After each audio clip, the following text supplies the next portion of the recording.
مسابقات زیاد سخت بوده نه؟ خیلی دو تا همین مسابقات آخری است.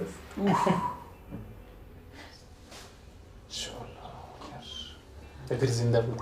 این دوست کابل مارمان. با هیچ کس نگوین. هیچ جمعیت بولان بود و معلوم نیست. اینا کسی فامیل یک کسی من نگیم. نگیم. هیچ اعتبار نبره. چی واتن است؟ کجا نه پس آمده همین سجا. سخته ما بانو همون پرنده چی شدیم دیگه سرگردان هستیم یک جای آرامی نداریم نه در خانه ما آرام نیستیم دیروز رفتیم مگه این وضعیتی که میبینی میگه افغانستان جور نمیشه نه جور نمیشه روز بچه دو میره بتن اگر تو 5 سال پیش ببین یا 10 سال پیش ببین ما در چی وضعیت داریم نی؟ ولی این روز ببین این چه ترس میخوره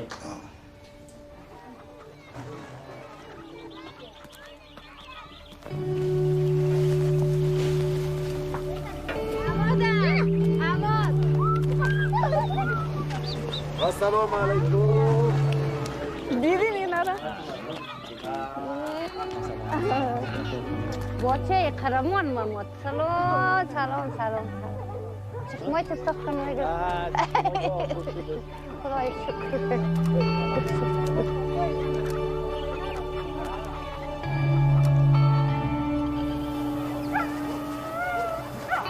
میشی آفرین یکشی آفرین میشی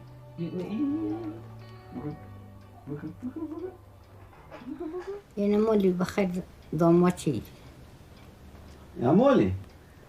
این یک 2 ماه 3 ماه یک سال 2 سال نه 1 سال 2 سال نه یک 2 ماه 3 ماه اونم بسیار که دیر کنی 1 روی سال من دل میشه تا آخر اون مجرد بشنم بعد کده این مجرد نه نزدیک دیگه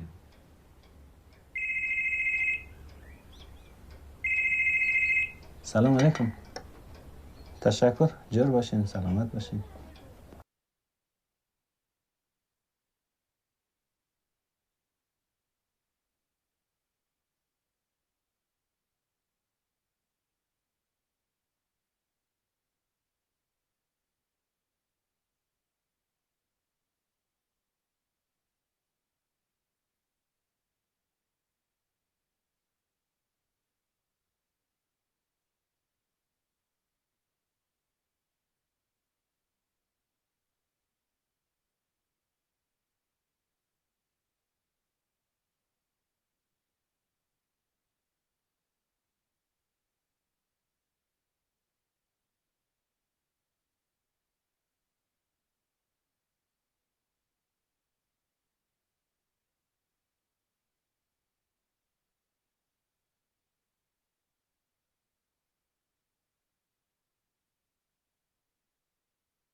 ما یک مسابقه اسکی را در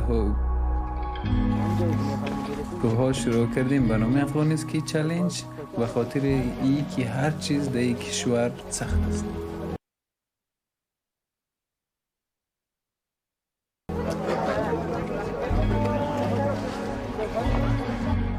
آماده شروع هستیم انشالله آماده اینجا سه دو یک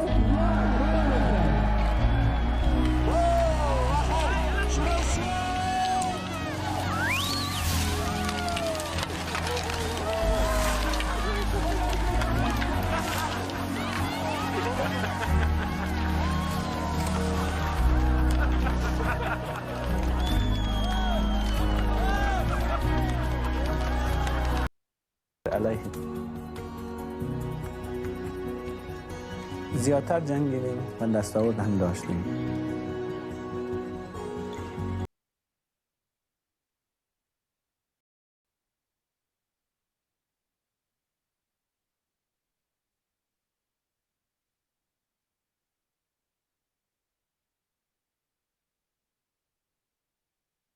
When Ebola struck, many died, and many risked all to end the epidemic. This is their story through the lens of local filmmakers. We've seen people making sacrifices worthy enough of mention. Making sacrifices worthy enough of mention.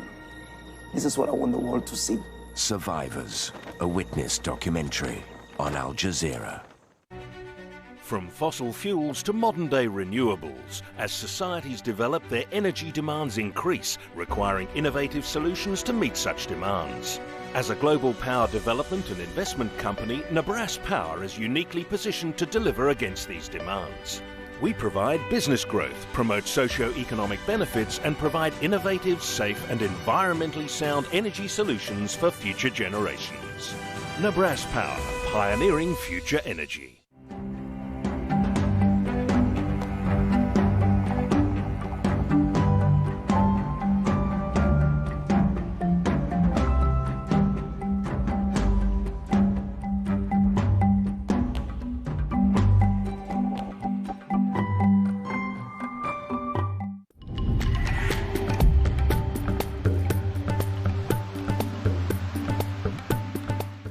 Hello there. Still some more rain showers pushing into Paraguay, northern sections of Argentina, but really the bulk of the rains continue to be throughout much of Brazil. Heavy downpours at times, but eventually all this rain you can see through Paraguay and around Buenos Aires and northern Argentina. That will continue its journey northwards. So a dry day in Buenos Aires on Friday at 28 and warming up in Asunción and again dry with a high of 30. Scattered showers really is the theme for the next 2 days across much of the Caribbean.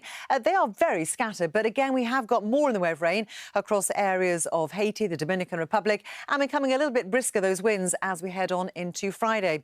Up to North America, and we have just every type of weather possible here. The rain is heavy and developing through the Central Plains, some severe thunderstorms. The snow continuing, particularly across the Four Corners region. This traffic cam caught this image here on Interstate 80, and we could see more of the same. As I say, the snow working its way across the Four Corners region, but severe thunderstorms likely as all this rain works its way up towards the Midwest. Very warm air in place, but once it clears through, there's a real dip in those temperatures, but severe thunderstorms likely on Friday, certainly developing out of Texas. But look at these temperatures. Kansas City from 24 to 4 degrees Celsius, and DC, it gets very warm there, cooling off by the time we head to Saturday.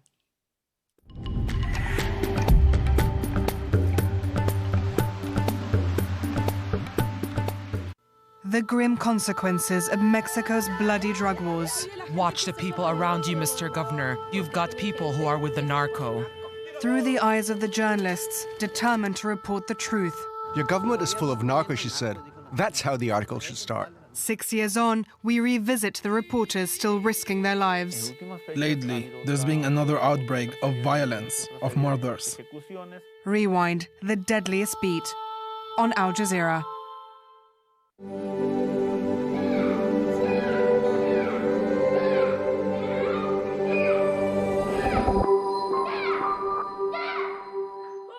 This is Al Jazeera.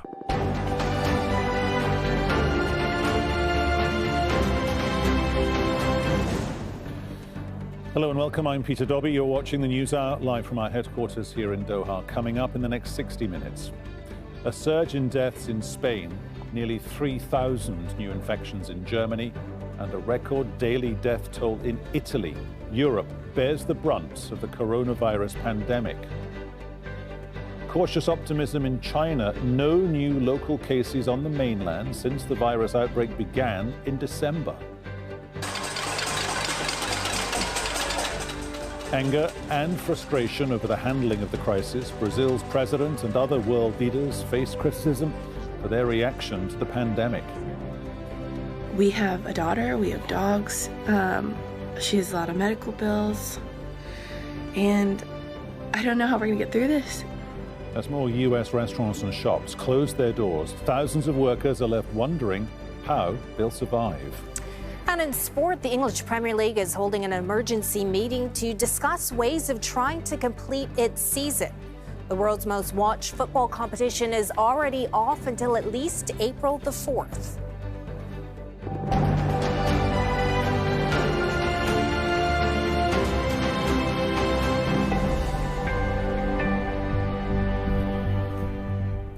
Let's get going. Almost 2 weeks now since Italians were ordered to stay at home as Italy confronts its worst national crisis since World War II. The confinement of millions of people has crippled the world's 8th biggest economy. But the Prime Minister says it's the only way to fight a virus that's led to the deaths of nearly 3,000 Italians. Prime Minister Giuseppe Conte says he will extend the restrictions. Italy has reported a record 475 deaths, more than any nation on one single day. It is the worst affected country in Europe. Similar measures in Spain do not seem to be stopping the infections. There are now more than 15,000 there. Spain has also seen a 30% rise in the number of deaths in just 24 hours. The virus there has claimed 767 lives. The contagion is showing no signs of slowing in Germany either, with a surge of nearly 3,000 infections in a single day. This interactive map from Johns Hopkins University gives us all the data from the total number of confirmed cases, the deaths and the recoveries. It's now jumped just in the past 2 hours or so. You'll see at the top left, 220,691 total deaths, almost just about to breach the 9,000 mark. Total recovered, 84,161. And they also get this very clear visual interpretation of where the hotspots are in Europe, the US, and also you can't quite see it on that map that we've got there. There we go. Off to the right of our map would be the China hotspots as well. Lawrence Lee joins us live from London. So, Lawrence, an appalling day across Europe. Let's just start with Italy. Yes, let's. 475 deaths, as you say, in a single day.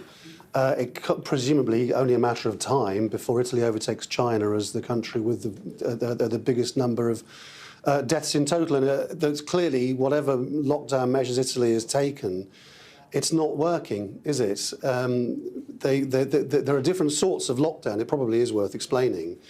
In Italy, you can still go to work and you can go out for emergencies, but everybody else is being encouraged to stay at home. And obviously the schools are closed. They're talking about closing the schools after April the 3rd, which is when they're supposed to be reopened at the moment. And the lockdown's going to have to continue. But in just a few days, the Italian police pressed criminal charges against tens of thousands of Italians for breaching the terms of the lockdown, including occasionally, it's been reported, people who had tested positive for the virus and then went shopping. And clearly, there's, that's just spreading the disease, and there are now prison sentences attached potentially to people who are doing that. But it is a contrast with a place like France, for example, where the measures are much stricter, and it isn't possible to leave the house really, even to try to go to work. And it only lends to the suggestion that Italy's either going to have to continue as it is at the moment and accept a lot more deaths, or potentially, you would assume, tighten the terms of the lockdown to try and keep more people off the streets. And Spain as well now on that leading edge of what's going on across the EU. Yep, another 200 deaths there, or just over in a single day. The government announced in the last couple of hours they're finding the amazing amounts of money that we didn't know existed, that they're suddenly being able to find for things. 210 million euros they're going to spread across the country to regional health authorities. But it's a similar picture really across the piece. As you said in your introduction, a big spike, 2 in France and in Germany. Very high-profile people announcing they've got it as well, like Michel Barnier, the European Union's Brexit negotiator. He says he's tested positive because there's a cluster of cases around the European Commission building in the centre of Brussels. That, in turn, obviously leads to even more questions about whether any sort of Brexit negotiations can carry on this year as well. But this thing is going to have to carry on. And as I've been saying this morning, if China's anything to go by, it took 2 months of total lockdown in Hubei province to get on top of it. If these European countries aren't practicing total lockdown, then you have to assume it's only going to take longer. Number 10 Downing Street, Boris Johnson, UK Prime Minister as well, kind of signalling, look, we will not have the army, police, security forces on the streets of London, close of business on Friday. We're not going to lock down the capital city. Yeah, and you see, in the absence in the UK of any specific announcements yet by the UK government about what a proposed lockdown would look like, there have been wildly differing interpretations in the UK media, with people being apparently briefed with totally different things. And so there was one newspaper, for example, this morning saying that the lockdown in London would only allow one person at a time to leave home. Downing Street now says that's not going to happen at all. There are other suggestions that the police might guard supermarkets. That may happen. But the main message from Downing Street, talking to the lobby journalist this morning, was that there is, quote, zero chance of travel restrictions in and out of London. Obviously, the schools are closed now, presumably until September. And so that's going to force a lot of people back to home. But it looks like they're still trying to make it effectively a voluntary code to stay away from other people and stay at home, rather than the sorts of blanket bans and restrictions with threats of fines and things like that that we've seen in countries like China and France. Lawrence, thanks very much. Well, while the global struggle to contain the spread of the virus continues, a glimmer of good news from where it was first discovered in China. They reported no new local cases as of Wednesday. That's the first time since the virus started circulating in December. But as Scott Heidler reports now from Bangkok, the numbers are still growing in other nations across the region. While countries across the globe continue to seal borders and lock down citizens, the country that saw COVID-19's primary infection for the first time reported no new local cases. In China, the only new coronavirus patients were imported from abroad. As construction and manufacturing resumes after months of shutdown, the epicenter for the virus, Wuhan City and the surrounding Hubei province, reported no new cases also for the first time. We are delighted to see this double-zero increase. This means today we have seen the dawn after so many days of hard effort. There's been an uptick of infections in South Korea, this after a small cluster was discovered at a nursing home. To help offset the economic impact of the coronavirus, the government announced a support package to help small businesses. With two previous packages, the total financial aid now tops $39 billion. We should think about ways to support those who have suffered from income loss or lost their jobs due to the coronavirus. The Asian stock markets continue to struggle as concerns over economic disruption from the virus continues. South Korea's Kospi led most of the region's major markets in losses. Thailand announced its biggest single-day jump in coronavirus cases, at least 60. Some of them were people returning from a mass gathering of Muslim missionaries in neighboring Malaysia. Thailand has closed some of its border crossings with its southern neighbor. One of Japan's biggest tourist draws is cherry blossom season, now in full swing. But because of fear over spreading the virus, viewing parties and picnics are discouraged and events have been canceled. The Japanese government just announced that tourist numbers for last month were down over 58%. That's the biggest drop in 9 years since the tsunami and earthquake in 2011 that triggered the Fukushima nuclear disaster. Scott Heidler, Al Jazeera. Well, an unprecedented number of countries worldwide are now closing their borders, cancelling flights and imposing travel restrictions. Australia and New Zealand are the latest to ban everyone from entering except citizens and residents. In Southeast Asia, Malaysia sealed its borders on Wednesday, stopping workers who commute to neighbouring Singapore. In the Middle East, Kuwait and Saudi Arabia stopped all international flights. In Qatar, no foreigners can land. Only Qataris are allowed home before going into self-imposed quarantine. EU leaders have agreed to seal all borders to non-EU countries for 30 days. Over in South America, foreigners are denied entry to many countries, including Argentina, Bolivia, Chile, Colombia, and Peru. Honduras and Ecuador are enforcing full border closures. Canada's closed to non-citizens and residents. Only essential travel is allowed across the border with the United States. The Iraqi government has imposed a week-long curfew in the capital, Baghdad, and other cities to stop the spread of COVID-19. Now, that includes the suspension of all commercial flights. The authorities have registered 164 cases and 12 deaths. Simona Fulton has more from Baghdad. It is the second day of a week-long curfew here in Iraq's capital, Baghdad, and we are at what is usually a very busy intersection in Baghdad's Mansour neighborhood. But as you can see, the streets are largely deserted. There are checkpoints that have been set up by the security forces to enforce the movement restrictions. They're demanding badges from any cars that are moving around to justify their movement. Of course, we as journalists, we are exempt from the curfew, as are healthcare workers. But for many other people, these movement restrictions will have a great impact on their livelihood. The majority of Iraqis are employed in the informal sector, be it as shopkeepers, as taxi drivers, and this curfew means that they can't get out to earn a living. You can see on my left side over here the shops that remain entirely closed. This means that those shopkeepers will be taking a great hit in terms of the income that they're making.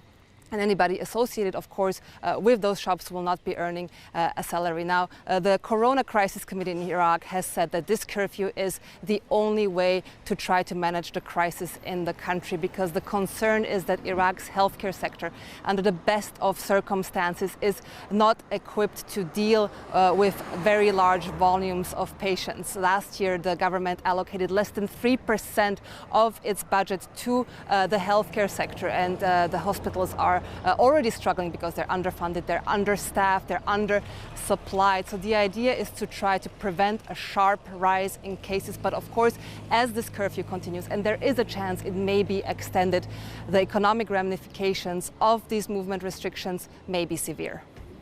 Lots more ground still to cover for you here on the News Hour, including in Yemen, a country already struggling during that 5-year ongoing war. There's a conflict there anyway.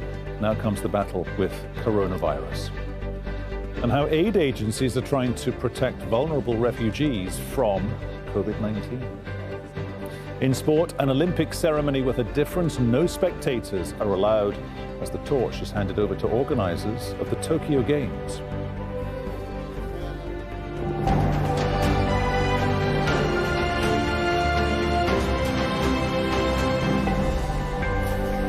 The US Congress has passed a $100 billion bill aimed at easing the plight of people during the pandemic. It provides free testing and added unemployment benefits. But what the bill does not have is paid sick leave.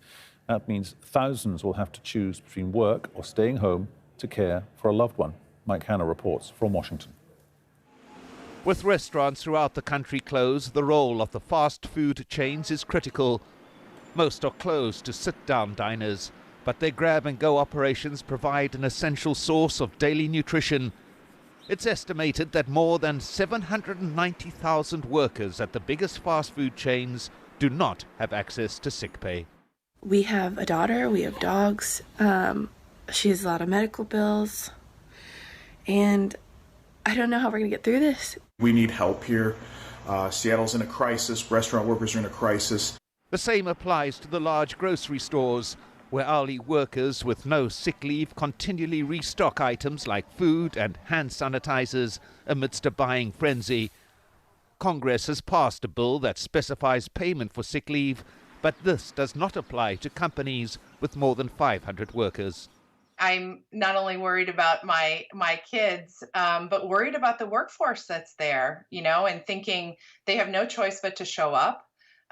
Folks that are selling us our groceries, folks that are at the pharmacies right now. 3 years ago, an award-winning documentary called 0 Weeks pointed out that the United States and Papua New Guinea are the only countries in the world that do not provide for paid family leave. Americans have to make the choice between tending to a sick spouse, parent or child, or going to work to generate income. In this time of pandemic, it's an even starker choice for those feeling ill. And the emergency bill now passed by Congress does little to ease the hardship of the tens of thousands out of work. Congress, we need your help. Our service industry depends on it. This is unfortunate what's going on, but we need the help. This is a hand up, not a hand out. We are not high school students. We have mortgages, we have families, and we're scared. The fact that even in this emergency, Congress cannot agree on the need for universal paid sick leave emphasizes how deeply embedded its absence is in the U.S. corporate structure.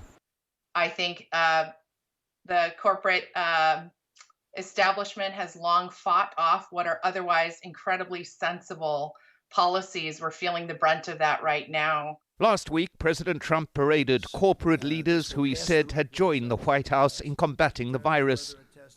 The irony is that it's their long-term policy that threatens to contribute to its spread.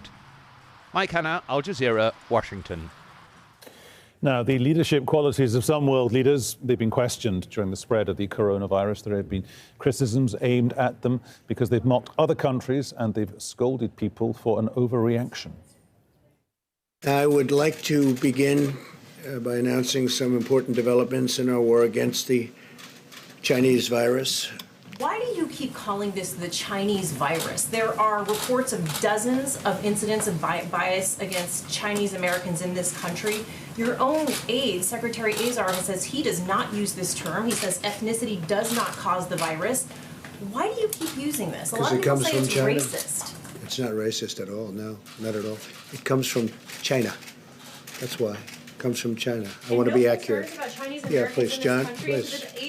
Are you comfortable I have with this term? I have great love for all of the people from our country. But as you know, China tried to say at one point, maybe they stopped now, that it was caused by American soldiers. That can't happen. It's not going to happen. Not as long as I'm president. It comes from China. É grave, é preocupante. Coronavirus is serious and it is concerning, but don't create such levels of hysteria or national commotion so that we can't face this issue. Let's bring in Tom Brooks. He's a political analyst and chair in law and government at Durham University. He's in the UK. He joins us on Skype. Tom Brooks, welcome back to the News Hour. Good to have your insight with us today here on Al Jazeera English. Why are some world leaders labelling it as specifically the Chinese virus? Well, I think you're seeing this from people like President Trump, who has made a big deal of his trade war with China as a big part of his presidency, to try to label it as something kind of foreign invasion that they're trying to fight, and also kind of part of a wider picture of trying to push I guess, criticism away from how he might be handling things to, as it were, a problem that someone else has caused. I don't think it's a successful strategy, but I think that's what's behind it. Do people react to that kind of strategy positively? Because, you know, of course, one is aware of the reaction to this nomenclature on social media, on international TV channels. And apart from, in my viewing and reading, apart from the people who work for and would watch the likes of Fox News, everyone around the world reacts the same. And they say, look, a virus doesn't respect creed, color, religion, or specifically borders. So why do it? Well, it's a very good question. I suspect his re-election is not too far from his mind. I wouldn't suggest it's the top thing, but I think it's not too far off the top thing, and it might be to help play to a base that will have a certain worldview and trying to play to that. But I do think it's not very helpful for people who may be exposed unnecessarily to a very high risk to their livelihoods and indeed even their lives to know, well, you know, we're going to blame somebody else for this. Meanwhile, we're not going to kind of focus on protecting public health. I don't think it's a good strategy for a lot of reasons, but for some reason it's what he's trying to do right now. What does it say about politicians that they are prepared to go very public, especially now, you know, that this is such a massive news story around the world for billions of people? But politicians, it seems to me, some of them are prepared to go public and expose a complete and utter lack of knowledge here, but try to use leverage around that lack of knowledge into condemning other people. There was one American politician this time yesterday talking about how MERS, M-E-R-S, Middle East Respiratory Syndrome, comes from China. No, it doesn't. It comes from the Middle East. But he doesn't know that. But he's still going on TV, on the TV news channels, on Twitter, criticizing China.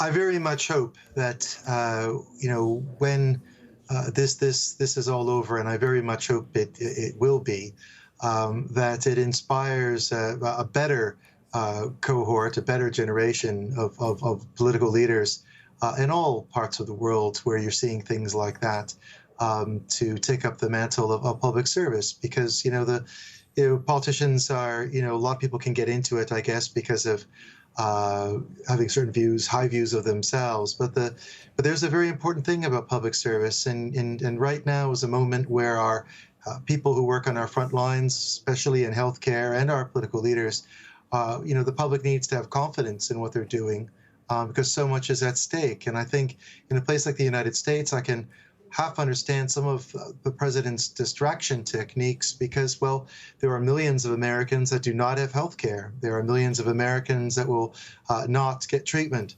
in one of the most wealthy countries on the planet.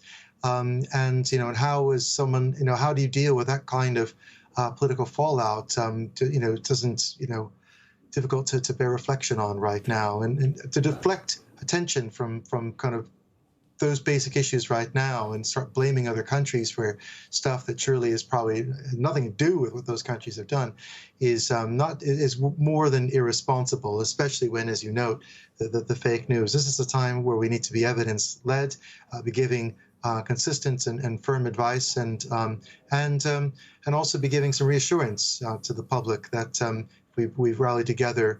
We can get through this. Okay, on that idea, Tom, of reassurance, is it also an indicator perhaps of something to do with us, the voters, the people that put the politicians into 10 Downing Street, into the Elysee Palace, into the White House, into the presidential palace in Brazil? And it's this: we just expect too much of them, and we forget that they are politicians.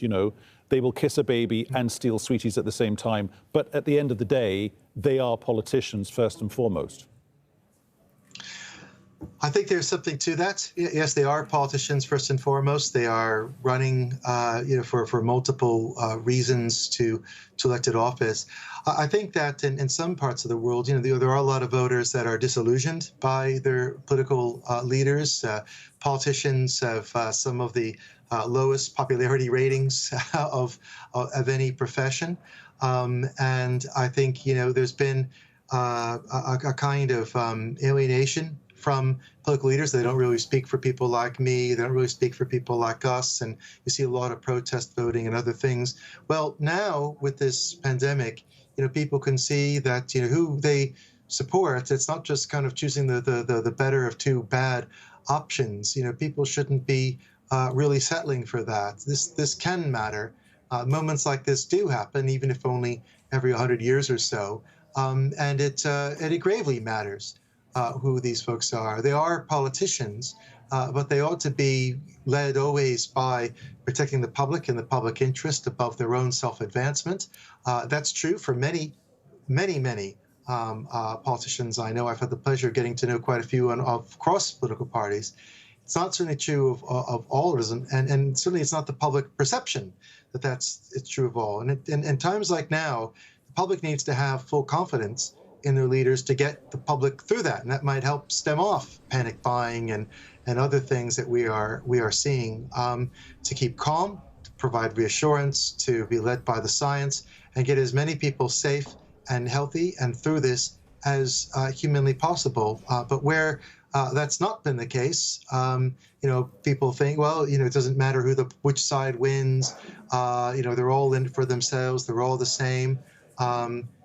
That's one of the problems is, well, what do you do when you have a pandemic? And that's your political system. That's not a good thing. And hopefully from this situation, the call to public duty will be one that will be heard more loudly, taken more seriously by people of ability, and the public will expect something different, I hope, from politicians than they have been able to settle with in the past.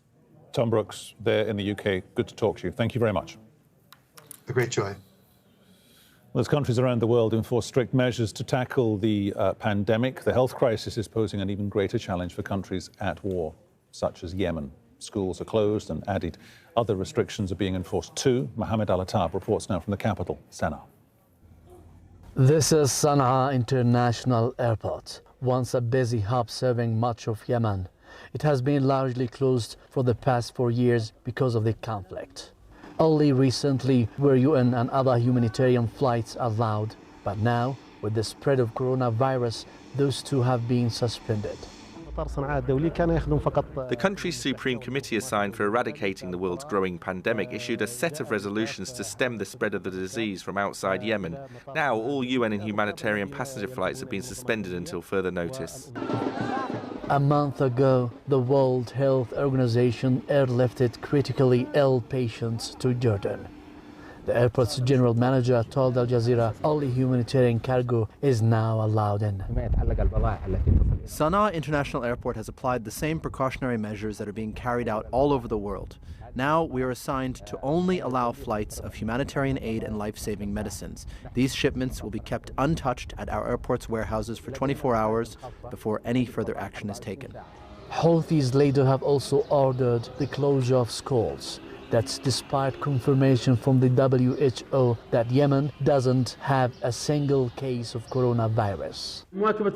The closure of the school is a precautionary measure in case the situation gets worse. Similar decision has been taken during the beginning of Saudi-led war over the spike of its airstrikes.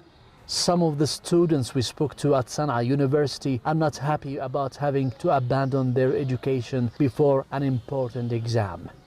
They are already struggling because of the 5-year Saudi Emirati-led war, and there is no opportunity for distance learning. Studies has been suspended until further notice as we are just days away from completing our second semester. Despite the absence of any coronavirus cases here in Sana'a or elsewhere in Yemen, prices for masks have soared and their availability has started to dwindle. We used to buy this bucket before the pandemic by $0.6. But now, after the pandemic, the package equal $6. The short supply of protective gear is not the only challenge for the authorities here. Testing kits for coronavirus are also scarce. We only have 400 corona tests at the Central Medical Labs, so we're urging international organizations to step in and provide the necessary aid that'll help us eradicate the threat of the virus in its early stages. This internally displaced family, which is forced to live in this 3-square-meter shop, has prioritized giving the children masks. Experts warn if coronavirus cases started to emerge here, the death toll could be the highest in the world. Yemen has already struggled to contain the outbreaks of cholera, diphtheria and H1N1 flu virus that have resulted in the deaths of thousands of civilians. They say Yemenis simply cannot afford a global pandemic. Mohammed Atab, Al Jazeera, Sana'a. India ramping up its response to the virus. New measures include a 1-week ban on international passenger flights landing as of Sunday. All religious and sporting events are to be postponed, and people over 65 are being advised to stay home. India has reported 176 cases and 3 deaths from coronavirus. Time for the weather. Here's Jenny. How's it looking? Not looking too good, really, Peter, depending on certainly your perspective. But let's have a look first of all at conditions in the Middle East, because it is all about the rain. We've been